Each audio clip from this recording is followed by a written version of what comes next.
All right, I have 6:30 on my watch. I'd like to call the Village of Cottage Grove Village Board of Trustees to order on Monday, November 15th at 6:30 p.m. We are holding this as a Zoom meeting. The Zoom link is at the top of the agenda. There's also an audio call-in and an ID associated with that as well at the top of the agenda. We'll start with a roll call to ensure that we have a quorum. Lisa, please. Allen, Present. Murphy, Present. Peterson, Here. Radcliffe, Here. Valencia, Present. Vandervelde, Here. and Williams. Present. All right, we have a quorum. The agenda was properly posted. We'll start with the Pledge of Allegiance then. Find a flag. I pledge allegiance to the flag of the United States of America and to the republic for which it stands, one nation, under God, indivisible, with liberty and justice for all. All right. Item 4 is public appearances, public's opportunity to speak. So if anyone from the public would like to speak, we'd like you to share your name, your address, and hold your comments to no more than 3 minutes in case we have a number of citizens who would like to speak. So with that, I'll mute, and please find the mute if you unmute button or mute button and do so.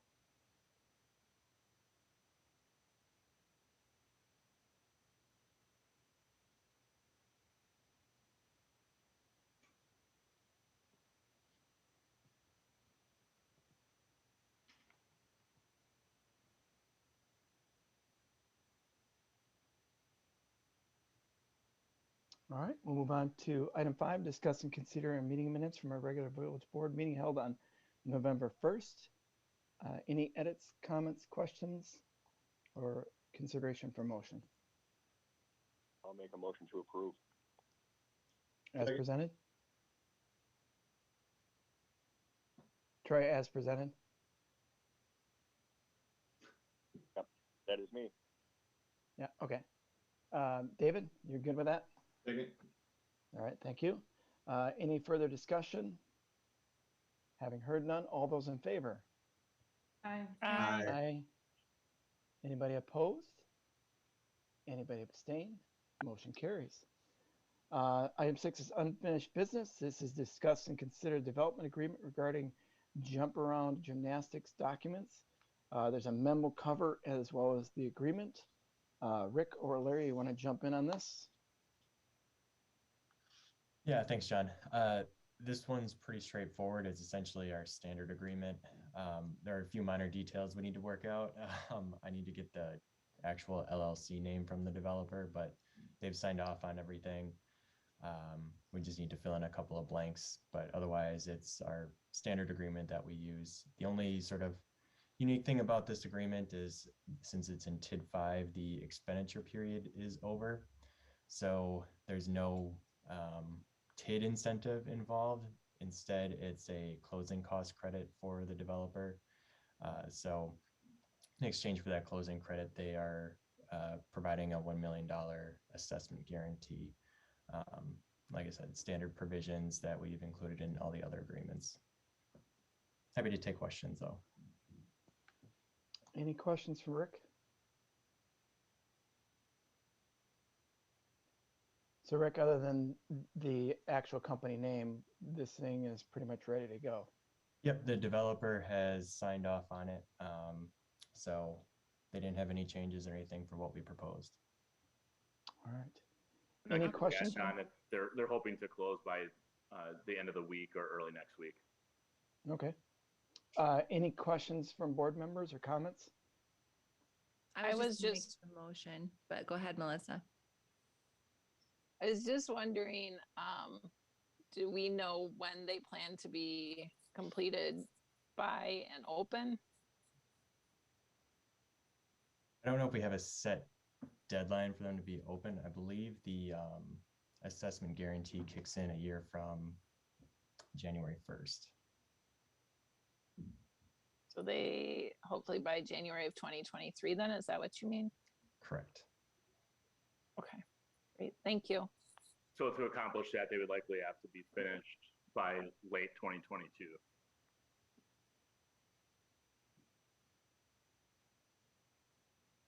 Any other questions from or comments from board members? All right, Sarah, then go ahead All and right, do what you. I'll make the motion to approve the development agreement regarding jump around gymnastics with the additional information that Attorney Rick Manthe suggested. Second. All right. Thanks, Sarah. Thank you, David. Any further discussion then? Having heard none, all those in favor? Aye. Aye. Anybody opposed? Anybody abstain? Motion carries. New business then, discuss student representation or representatives serving on village committees. Melissa was kind enough to bring this forward and write up a memo, which is in the packet. Melissa, do you want to kind of cover that then? Yes, thank you, John. I wanted to bring forward to our board and to our community having student representatives on some of our village committees, and maybe just starting out with 2 committees and see how that goes. If we might want to expand from there.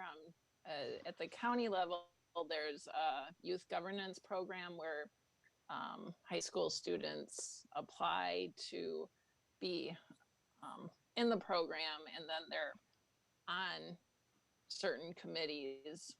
There's like 12 students, and so they aren't on every committee, and they're supported by a county board supervisor as their mentor. So they have some conversations that way to understand how county government works a little bit better.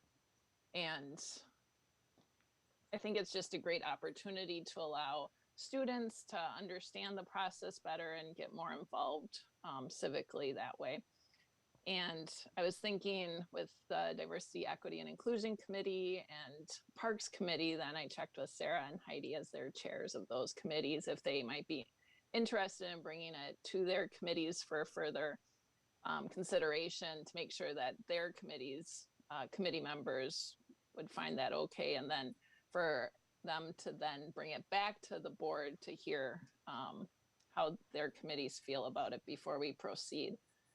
And additionally, when I was kind of looking into it a little bit, there is no minimum age requirement apparently for people to serve on committees. And I don't know why that is. And apparently we haven't had any younger people apply to be on committees, but I didn't know if that was something that we wanted to maybe look into further as far as a minimum age, or if, I mean, it's worked well so far, so don't necessarily need to break things that aren't, or fix things that aren't broken, but I just found that interesting as well. So I thought I'd bring it forward for a little bit further discussion. I mean, I'm fine with, I think it's great to have young people get involved, and certainly an opportunity to kind of, I think you outlined perhaps a pilot with these 2 committees and to see how it goes, assuming that the committee members are comfortable with it.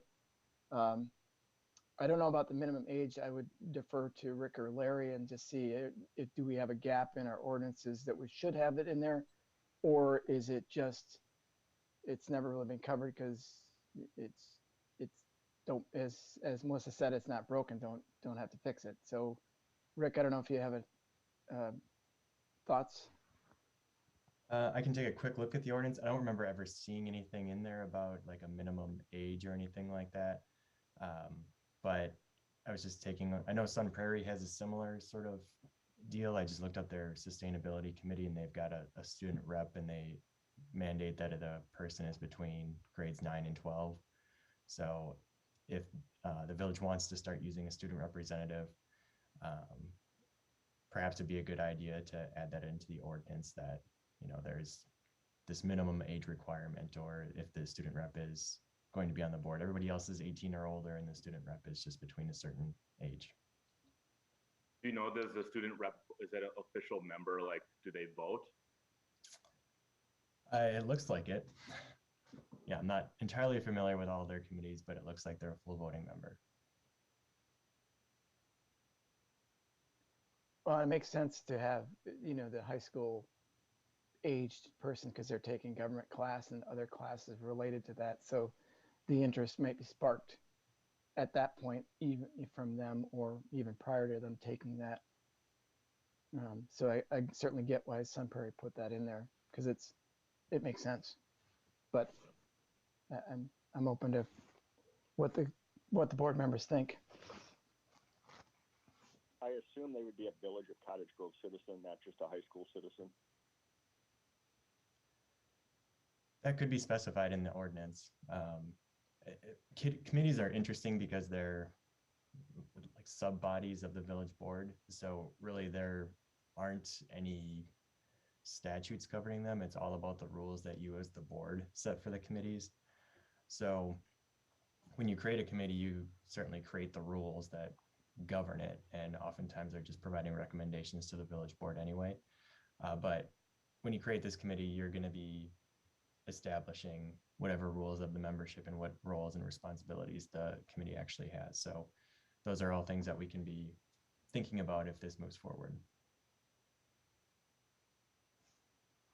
I think it's a great idea, and I appreciate Melissa bringing it forward. I think it's one of those things, if we can get our future generations engaged at this level, I think it's good. I've been involved with other, board level work, and typically you see that in, ninth grade, as the threshold, for something like this. So, to me, that would make sense.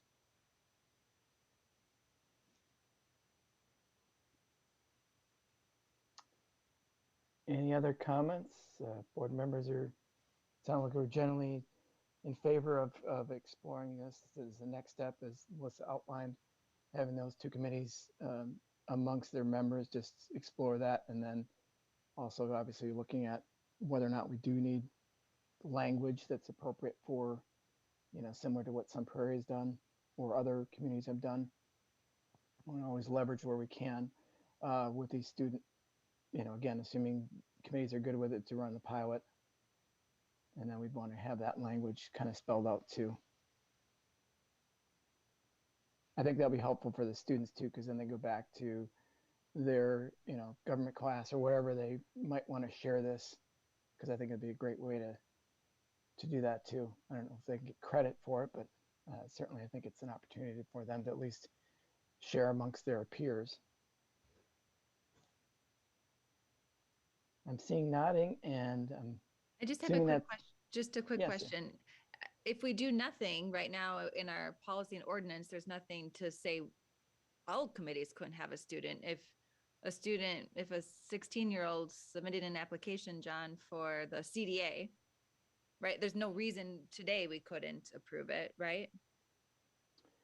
as long as there's an open spot. So Right, if you of wanna- course, yeah. Yeah, if you want to carve out an extra member spot for these individuals, then that would be something to perhaps do more purposeful. I see. That could be as well. But if a spot's open, say on CDA, which I think there is right now, That was just an example because it's one I'm on. yeah, but- yeah, then right now it doesn't look like we have a minimum age, and if a young person is interested, as long as the board approves their member, then I think it can go forward. But I defer to Rick and Larry on that grounds, just to make sure we're not going somewhere we don't want to go. The form that people send, if they're interested, I mean, there's not even there's not date of birth or anything No. included on there. So unless board members ask, it's a village president's responsibility to recommend appointment, and age just isn't even discussed. So, yeah, that's something to consider here too, is if that's something that should be added or part of the discussion.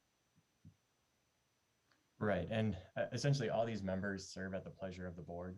So you get to decide what criteria is important to you. So, right now, even though there's not a physical ordinance requirement, it's sort of like a soft rule, I guess, where the board just wouldn't consider anybody under the age of 18. So if you wanted to specifically put that in the ordinance, we could, or just sort of have it as a trying it out policy, I guess. It's just sort of a discretionary decision that the village has right now.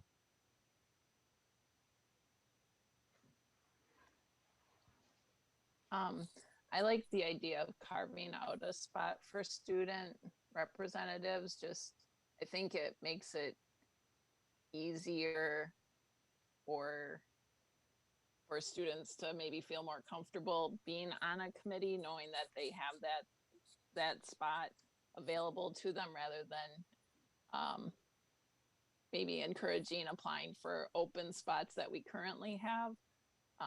Just because I don't know, to me, it feels more weighty that way. Is weighty a word? In that if it's specifically classified as a student representative spot, it just seems more welcoming to me, I think, to have a high schooler want to apply for it.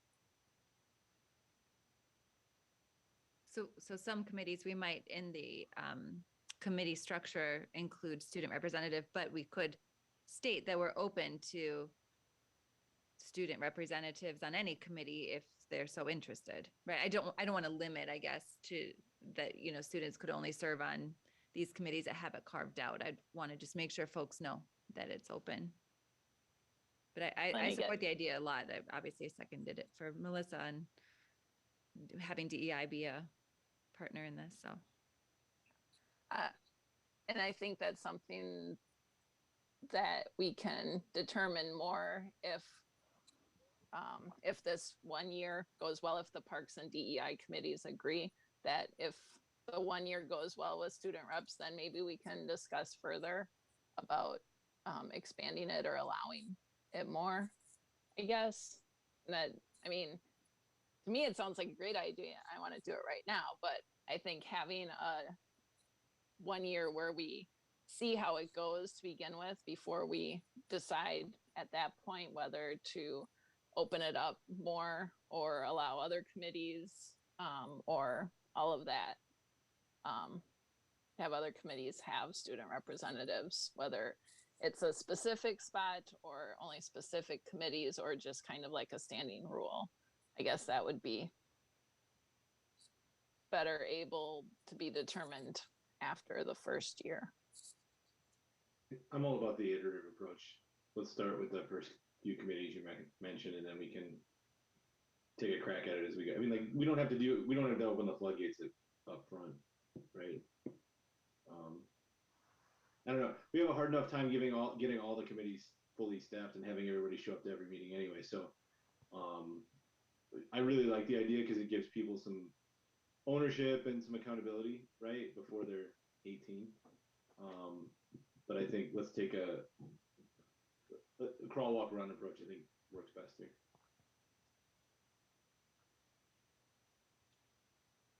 Does someone have a connection with, I don't have any kids, so I don't have a connection to representatives at the school, but I'd be more than happy if, principals or teachers wanted to talk about it in regards to Parks Department. But yeah, getting the other side to be engaged in it too.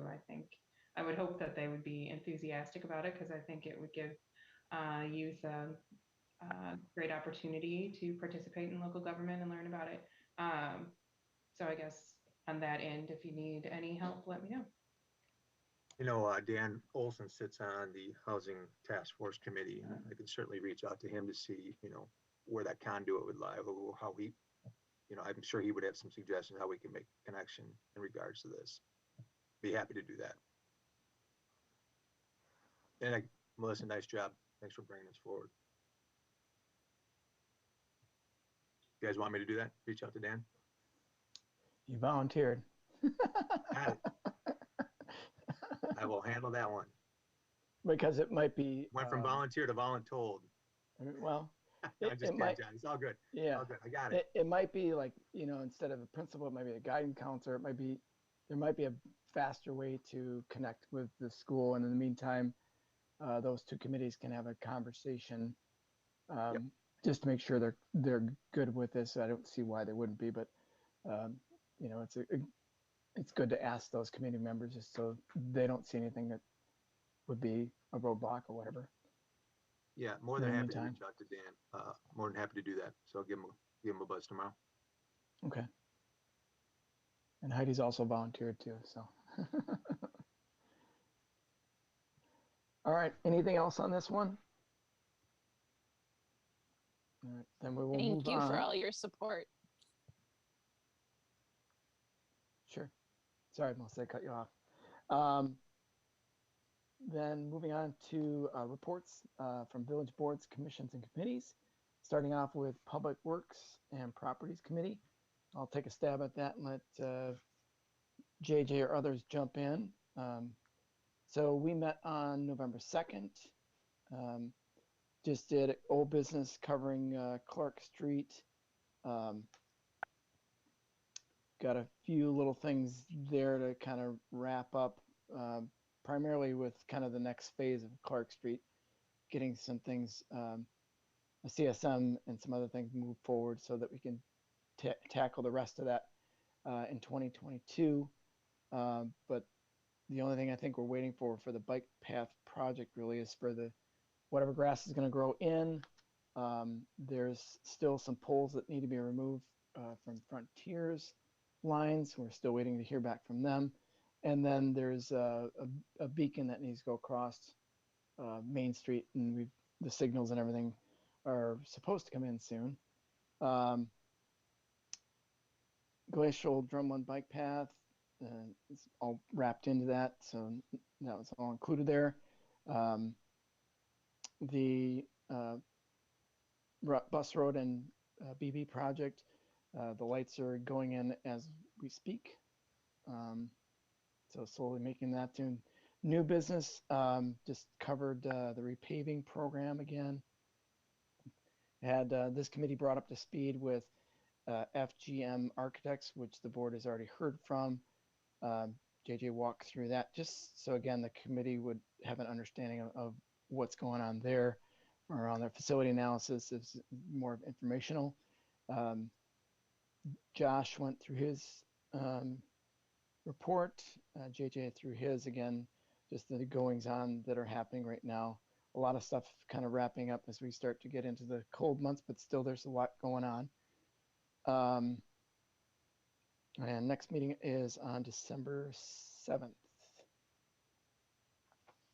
JJ, what did I miss? Nothing. Perfect as Okay. always. All right. If there are no questions, we'll move right to finance and personnel. And there are a few of us involved in that, but I'll take a stab at it and then move on from there. This was focused totally on the budget and walking through that, getting ready for the board to have our meeting tomorrow evening around that. So our workshop, but essentially the summary of this is the committee recommended going with the administrator's tax levy for 2022 of 4.7 million and change.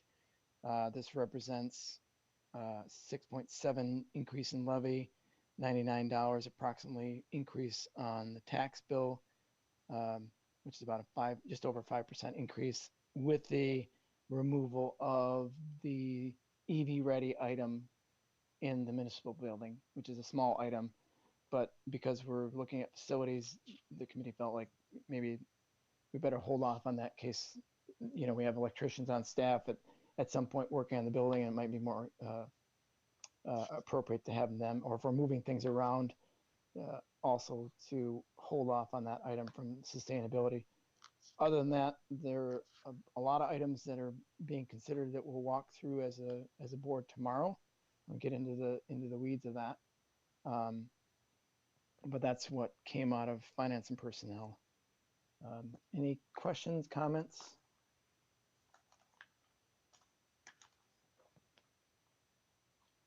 All right. Then we'll move on to Community Development Authority. And that's either Sarah or David. Yeah, so we met last Monday and continued to work with Distillery around the marketing tactics and ideas for how to use our budget if approved for next year. And already thinking about what we might want to request for 2023, if it, as in regards to some ideas. David or Aaron, what did I miss? We talked heavily about the website and through the budget, some ways that we might, as the year progresses, we might reallocate or change things. So kind of a learning exercise for me to understand that budgets are not set in stone. Like it's a budget. You can change tactics halfway through. So that was probably the majority of the conversation. Thanks. All right, any questions there or comments? All right, then we'll move right to Plan Commission. I'll take a stab at that. We met on November 10th. The main item was to consider a application for a site plan amendment from Hydrite Chemical to construct a extension of the existing canopy on their maintenance building located on 114 North Main Street. This is actually a discuss and consider item here. The commission approved this or recommended this to the board.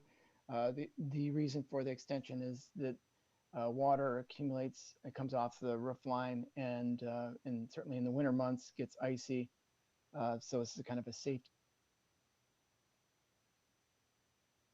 in and out of that area for the workers that are doing that work. So that was the main thing. So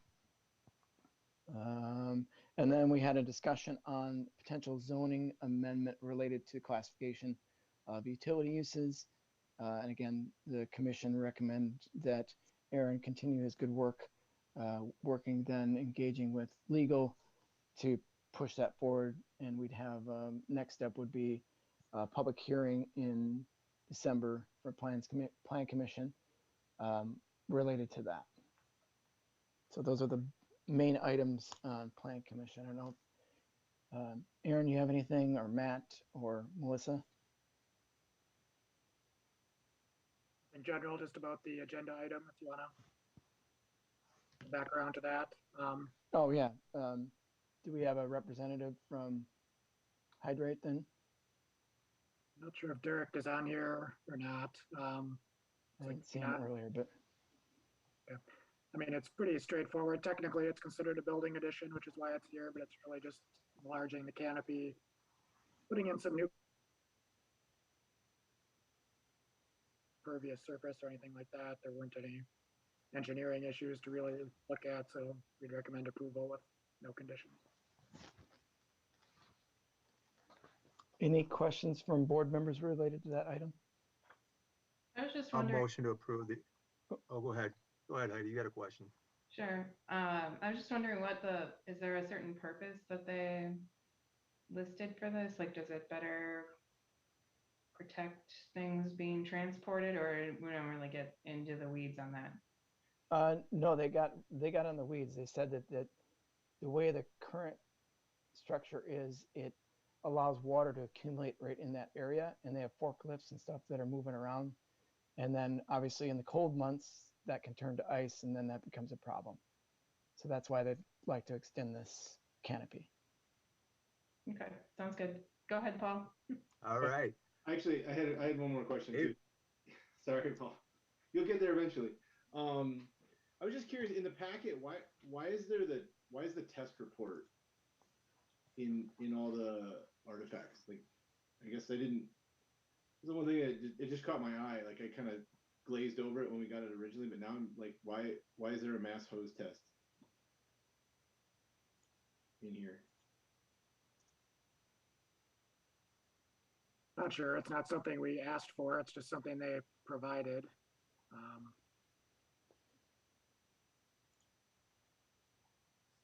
Was that, let me just look here. Was that included? Yeah, it was included in the Plan Commission too. Weird. Yeah, we didn't even touch on that.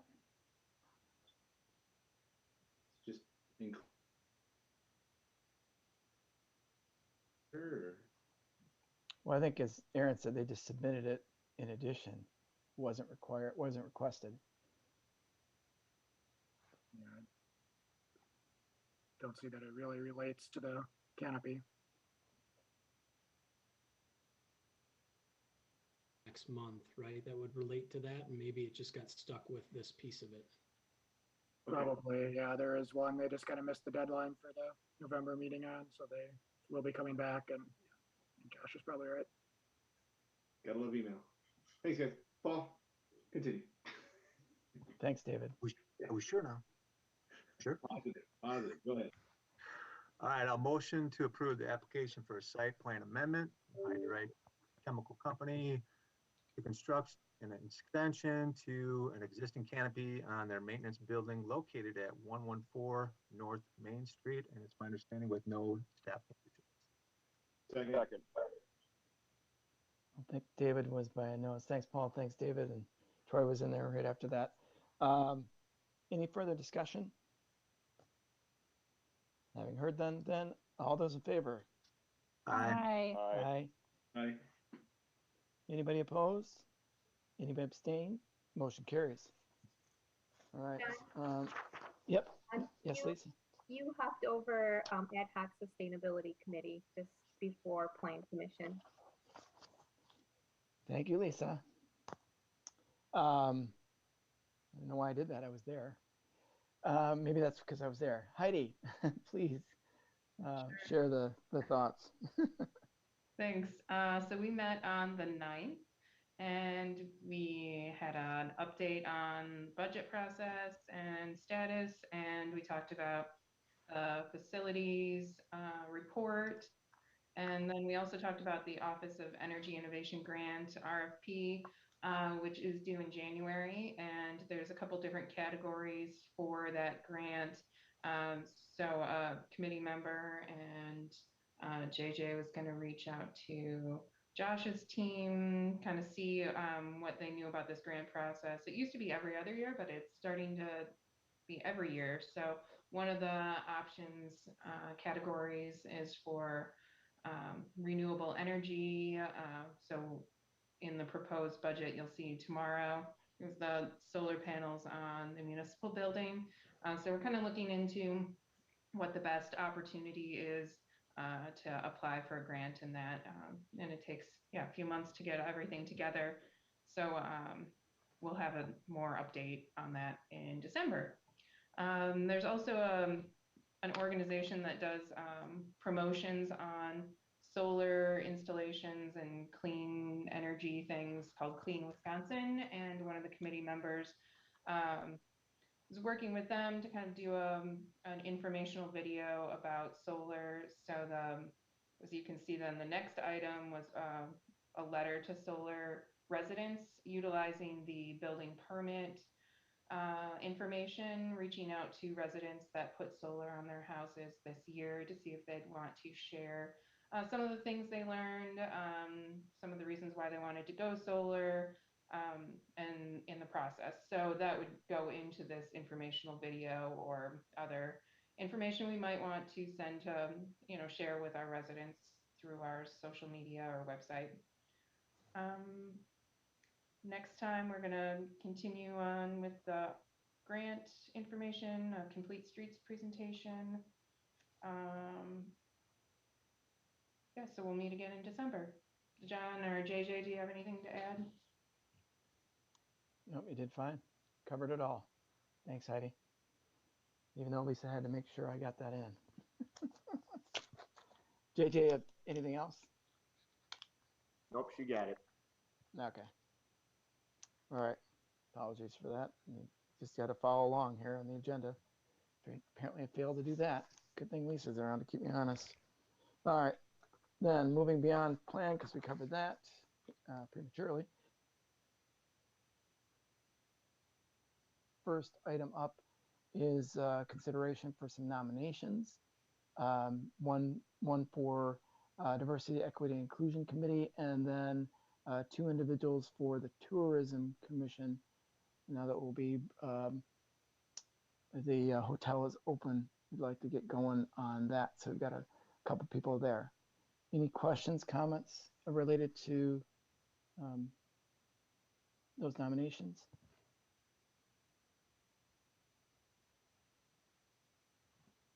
I'll move to approve all 3 nominations. Second. All right, thanks, Melissa. Thanks, David. Any further discussion?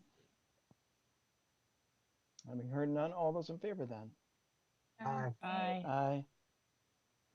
Anybody opposed? Anybody abstain? Motion carries. Rick, you are on. I don't know if Larry is, but Just any me updates? tonight.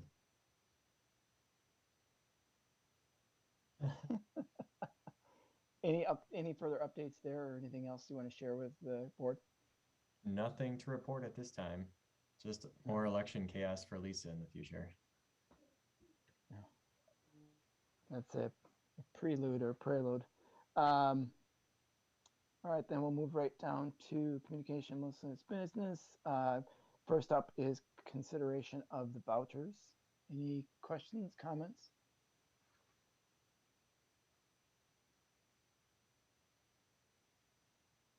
I'll move to approve the vouchers. Melissa, if you- Second.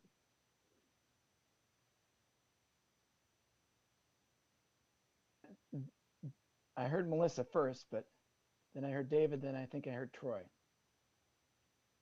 And I don't want. Then We're not going to ignore you, Troy, but thank you. So I think I heard Melissa make the motion. David, are you seconding that? I was gonna start to make a motion, so I'll let Troy second. Okay. Troy, you second thanks, that? David. I'll second. Lisa, you have that all straight? Right in the parking lot after the meeting. We're all kind here.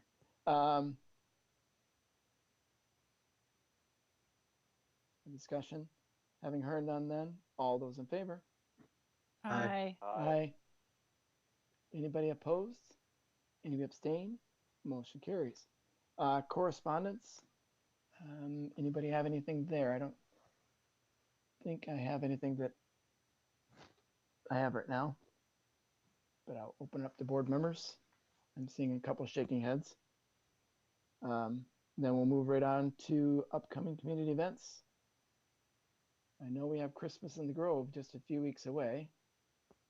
We have the Comfort Suites grand opening this week, Thursday, I think, the 18th, whatever that is. Thursday, I think. Other items the board members aware of?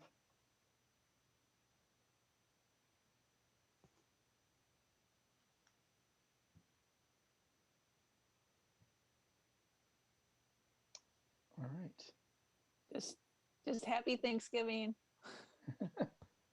That's good too. Likewise. All right, then future agenda items. I think one of the items probably will be discuss the mask mandate, which probably coming off the end of the month. And so then the consideration of whether the board would like to shift back to perhaps a hybrid model. We do have the equipment for it and everything. Matt, I don't know if you have any comments further than that. Yeah, I think given the policy, as long as there isn't a new mandate and that's just the end of it, I don't think we need any board action. We would just transition back to hybrid, and it would just be individual choice as to how one attends. But certainly we could, if the board wants, any kind of formal action on that, we certainly can do that too. But you can, if anyone has any concerns, just let John and I know.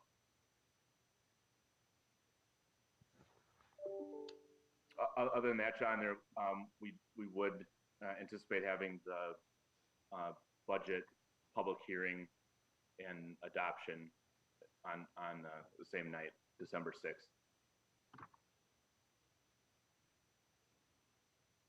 Sounds good, and we'll talk more about that tomorrow at our budget workshop. Any other agenda items from anyone else? All right, we'll move right then to, I'll make a motion to go in closed session for the background check from an operator license application, and this is in relation to an alcohol beverage license denial from the police department. The Village of Cottage Grove Board will enter a closed session pursuant to Wisconsin State Statute 19.85, parentheses 1, parentheses F, considering the financial, medical, social, personal histories, or disciplinary data specific to specific persons, preliminary consideration of specific personnel problems, or the investigation of charges against specific persons, except where parentheses B applies, which is discussed in public, would likely have a substantial adverse effect upon the reputation of any person referred to in such histories or data involved in such problems or investigations. Do I have a second? Thank you. All. Lisa, please. Ratcliffe, Aye. Valencia, Aye. Allen, Aye. Williams, Aye. Murphy, Aye. Vandervelde, Aye. and Peterson. Aye.